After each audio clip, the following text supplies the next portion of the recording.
வணக்கம். அவசரமாக இப்போ உங்கள்கிட்ட பேச போகிறோம். என்ன? கூலி திரைப்பட விமர்சனம். ஆமாம், இப்போ சன் டிவி ஒரு டாப் மோஸ்ட், தமிழ்நாட்டில் டாப் மோஸ்ட்டு ஒரு நிறுவனம். அதுபோல் நம்மளுடைய இயக்குனர் லோகேஷ் கனகராஜ் தமிழ்நாட்டோட முக்கியமான ஒரு இயக்குனர். இது தவிர அனிருத், ரஜினி, கேட்க வேணும். பரபரப்பு மட்டுமல்ல, ஒரு அற்புதமான ஒரு படைப்பை கொடுத்துருக்காங்கன்னு நம்ம ஓப்பனிங்லேயே சொல்லக்கூடாது, சொல்லியே ஆகணும். வழக்கமாக சினிமாவுக்கு டிக்கெட் எடுக்கிறது ரசிகர்கள் என்ன செய்வாங்கன்னா, காலைல 4 மணிக்கு 3 மணிக்கு 2 மணிக்கெல்லாம் போய் உட்காந்துட்டு முதல் நாளை வச்சு செஞ்சுக்கிட்டு இருப்பாங்க. ஆனால் பத்திரிகையாளர் மட்டத்தில் வழக்கமாக பத்திரிகையாளர் காட்சி என்ற ஒரு காட்சி இருக்கும். ஒரு மணிக்கு அப்படின்னாக்கா என்ன பண்ணுவாங்கன்னா, வழக்கமாக 1 மணி 12 மணிக்கு போட்டாங்கன்னா ஒரு 2 மணி தான் ஆரம்பிப்பாங்க, வழக்கமாக சாப்பிட்டு அது மாதிரி இருக்கும். ஆனால் இந்த காட்சிக்கு 9 மணிக்கு 8:45க்குன்னு சொன்னாங்க. எல்லாம் 8:30க்கு உட்காண்டாங்க. அப்போ அந்த அளவுக்கு தமிழ்நாடு முழுமையும் பத்திரிகையாளர்கள் தான் மக்களின் கண்கள் உட்காந்துருக்குறாங்கன்னா என்ன அர்த்தம்? எதிர்பார்ப்பு மிக அதிகப்படியான இருந்துச்சு. ஆமாம், இந்த எதிர்பார்ப்பை இந்த கூலி திரைப்படம் ஃபுல்ஃபில் பண்ணிச்சா இல்லையாங்கிறது தான். என்ன கதை, என்னங்க அடிப்படையில் கதைன்னு பார்த்தோம்னா, ஒரு சிம்பிள் மேட்ரு. என்னாச்சுன்னா, ஒரு நண்பனுக்காக ஒரு அடிப்படையான ஒரு கூலி தொழிலாளியாக இருந்தவர், அவரை காப்பாற்றி நட்பு செய்ததற்காக அவரை கொன்று விட்டார்கள், அதற்கு பழி வாங்க வேண்டும் என்பது ஒரு லைனு. இன்னொரு லைனு போனோம்னாக்கா அவருடைய தனிப்பட்ட வாழ்க்கை இதெல்லாம் போயிட்டுருக்கு. சரி, ஓகே. இதுதான் இதில் நாட்டில் எதை எடுத்து சொன்னாலும் கதையை நம்மளே வெளியில் ஸ்பாய்லர் ஆகிடும். அது இந்த சமயத்தில் கூடாது. படம் போயிட்டுருக்கு, நிறைய போயிட்டுருக்காங்க. மிக சிறப்பாக என்ன பண்ண, ஓப்பனிங்கிலேருந்து இடைவேளை வரலையும் நம்ம ஒரு கணக்கு பண்ணி பண்ணோம்னா, இடைவேளையில் ஒன்றுமே இது கிடையாது. இடைவேளையில் வரலையுமே கேரக்டர் வழக்கமான ஒரு படத்தை மாதிரி, அதாவது ஒரு கேரக்டரைசேஷன், யார் என்ன, யாருக்கு என்ன தொடர்பு, இந்த கதைக்கு இவருக்கு என்ன தொடர்பு, ஹீரோவுக்கு என்ன, ஹீரோயின் யார், இப்படிங்கிறது தான் முழுமையாக கொண்டு போகணும். அது தெளிவாக கொண்டு போயிருக்காங்க. இதில் என்னாச்சுன்னா, ரஜினிகாந்த் வெட்டியாக வேலை பார்க்குறதா சொல்லி நண்பர், என்னடா அது இவ்வளோ பெரிய ஹீரோ கொண்டு போய் வெட்டியாக வேலை பார்க்க விட்டாங்களேன்னு. அதுவும் உண்மைதான். அது மாதிரி ஹீரோ ஒரு ஆக்ஷன் ஹீரோன்னு அதுவும் உண்மைதான். எல்லாமே நம்ம பார்த்தாகணும். ரசிகர்களை ஏமாற்றாத அளவிற்கு பாடல்கள் ரொம்ப ஏற்கனவே சன் நிறுவனம் என்பதற்காக ரிப்பீட்டடாக போட்டு எல்லா நிறுவனங்களையும் போட்டு ரிப்பீட்டடாக வந்திருக்கு.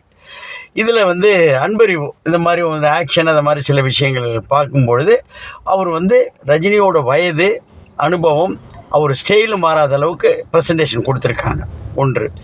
அடுத்தாப்புல இன்னொரு என்னென்னா, இதில் ஹீரோ இல்லை என்றாலும் ஹீரோயின்னு பார்த்தோன்னா ஸ்ருதிஹாசன் தான். ஸ்ருதிஹாசனுக்கும் ரஜினிக்கும் என்ன உறவு, ஒட்டு உறவுங்கிறது தான் இந்த கதையோட அடிநாதமாக வந்துக்கிட்டே இருக்குது. கடைசியிலையும் சொல்லப்படுகிறது. என்ன அது எப்படி போய் சொல்ல முடியும்? போய் படத்தை போய் பாருங்கள். இதில் முக்கியமான கதாபாத்திரம் மட்டுமல்ல, இந்த கதாபாத்திரத்தில் என்னென்ன நடைமுறைகள் பின்பற்றப்பட்டிருக்கு அப்படிங்கிறது முக்கியமான ஒரு விஷயம். இதில் என்னன்னா அது அமீர்கான் அவ்வளோ பெரிய மேட்ரு பண்ணிட்டாரு, என்ன பண்ணிகிட்ருக்காங்க அப்படின்னு சொல்லி பார்த்தா, எப்போ வரப்போகிறாரு, என்ன வரப்போகிறாருன்னு பார்த்தாக்கா கடைசியில் வர்றாரு. நம்ம முந்தைய எதிர்பார்த்துக்கிட்டே உட்காந்து வந்துட்டுருக்கிறப்போ என்ன அவருடைய ரோலு, அவர் ரஜினியை எப்படி ரிசீவ் பண்ணுகிறார், ரஜினிக்கு அவருக்கு என்ன தொடர்பு, இது ஒரு விஷயங்கள். அடுத்தப்போ நாகார்ஜுனன். ஆமாம், இவர் மாதிரி தெலுங்கில் ஒரு நல்ல சூப்பர் ஸ்டார். அவர் ஆரம்பத்திலேருந்து முடிவு வரையிலும் வில்லன் யார், ஹீரோ யாருன்னு தெரியாமலே கொண்டு போகிறதுக்கு இவரை பயன்படுத்தி இருக்கிறார்கள். இது ஒரு வகையானது. அது தவிர என்னாச்சுன்னா, இதில் மொத்தத்தில் மாஸ் பெர்ஃபார்மன்ஸ், ஒரு ஃபேமிலி சென்டிமெண்ட் இதுக்குள்ளே இருக்குது. இது தவிர அப்புறம் ஸ்டோரி பில்டிங்கிலே கொண்டும்போது இந்த கிராஃபிக்ஸ் எல்லாம் நிறைய இருந்தாலும் தெரியாமல் பார்த்து கொண்டார்கள். கேமரா என்பது ஒரு நல்ல கேமரா ஒர்க் இருந்தாலும் எந்த வகையான பாதிப்புகளும் வராத அளவுக்கு படத்துக்கு அதுக்கு சம்மந்தம்லாம் இஷ்டத்துக்கு கேமரா என்பது விளையாட விடவில்லை அப்படின்னு தான் சொல்லணும். அடுத்தாப்புல ஆரம்பத்தில் ரத்தம் சொட்டுது, ரத்தம் கொட்டுது, ரத்தத்தை குடிக்கிறான், ரத்தத்தை குளிக்கிறான். அதனால தான் கொடுத்துருப்பாங்க போல இருக்குது. ஆனால் அது படத்தை மீறி வராத அளவுக்கு இந்த படத்துக்கு என்ன தேவை என்பதை தெளிவுபடுத்தி சொல்லிட்டாங்க. இது ஒரு வகையான ப்ரெசன்டேஷன் தான்.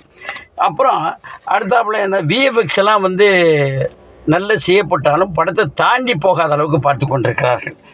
அதாவது ஆரம்பத்திலேருந்து ரசிகர்கள் வந்து எதிர்பார்ப்பார். ரசிகர்கள் விசிலெல்லாம் அடிக்க ஆரம்பிக்கிற நேரத்தில் பக்கத்தில் திரும்பி பார்த்தா என்ன எல்லா சீனியர் சிட்டிசன்ஸாக இருக்காங்க. ஏன்னா ரஜினியோட ரசிகர் என்பது ரஜினியோட படம் தானே சொல்லப்பட்டிருக்கு. அப்புறம் இந்த ஃபைட்டு சீக்வன்ஸ் மட்டும் இல்லாமல் அந்த விசாகப்பட்டினத்தை இதில் ஷூட் பண்ணியிருந்தா கூட அந்த கதைக்கு அதுக்கு சம்மந்தப்படுத்தி நிறைய விஷயங்கள் செய்கிறாங்க. ஆச்சா, ஒரு வில்லன் என்பது நாகார்ஜுன தான் இன்னொரு பர்சன் இருக்கிறார். யார் என்பதை நம்ம படத்தில் போய் பார்க்கணும். ஆமாம், அது ஆரம்பத்திலேருந்து முடிவு வர வரலையும் எந்த வகையிலும் தொய்வோ தொங்கலோ ஏற்படாத அளவுக்கு அவர் பூர்த்தி செய்து கொண்டிருக்கிறார். மொத்தத்தில் இந்த திரைப்படம் என்டர்டெயினாக இதில் போய் அதிலேருந்து திருடி விட்டாங்க, இதிலேருந்து திருடி விட்டாங்க, இதிலேருந்து அதை காப்பி அடிச்சிட்டாங்கன்னு சொல்வதற்கு பதிலாக, அதாவது 3540 ஷார்ட்ஸ் போயிருக்கு. நல்லா புரிஞ்சுக்கணும். 2 மணி நேரம் 50 நிமிடங்களில் 3542 ஷார்ட்ஸ் போயிருக்குன்னா, அந்த ஷார்ட்ஸ் ஒன்றுக்கும் வந்து ஒன்றோடு ஒன்று தொடர்புடையதாக இருந்தாலும் தெரியாத அளவுக்கு பரவி விட்டுருக்காங்க. மொத்தத்தில் இந்த திரைப்படத்தை வந்து எல்லாரும் பார்க்கலாமா, குடும்பத்தோடு பார்க்கலாம். வன்முறை என்றே கொடுத்து விட்டாலும் குடும்பத்தோடு பார்க்கலாம். அடுத்து அது மாதிரி நீ வந்து ட்ரிங்க்ஸு எப்படி தடுக்கிறார், எப்படி அதை மறுக்கிறார், எதற்காக குடிக்கிறார் என்பதும் இன்னொரு மேட்டராக சொல்லப்பட்டிருக்கு. அதனால் எல்லாரும் இந்த திரைப்படத்தை பார்க்கலாம். இந்த வீடியோ உங்களுக்கு பிடிச்சிருந்தா லைக் பண்ணுங்கள், ஷேர் பண்ணுங்கள், கமெண்ட் பண்ணுங்கள், சப்ஸ்கிரைப் பண்ணுங்கள், மறக்காமல் பெல் ஐக்கானை கிளிக் பண்ணுங்கள்.